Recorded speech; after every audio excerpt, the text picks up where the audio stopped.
ભારતનું એક એવું ગામ જ્યાંના ઘરોમાં દરવાજા નથી. આજે આપણે જાણીશું શનિ સિંગણાપુર ગામ વિશે. મિત્રો, આ ગામ મહારાષ્ટ્રમાં સ્થિત છે. આ ગામના દરેક ઘરમાં દરવાજા નથી અને આ ગામની બેંકોમાં પણ તાળા લગાવવામાં નથી આવતા.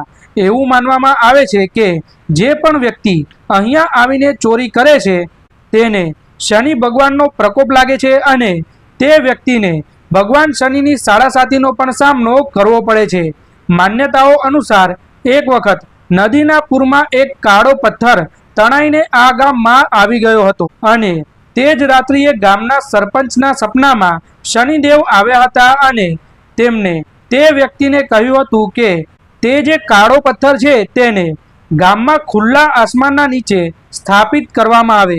જ્યારથી આ પથ્થરને ગામમાં સ્થાપિત કરવામાં આવ્યો છે ત્યારથી શનિદેવ આ ગામની રક્ષા કરે છે.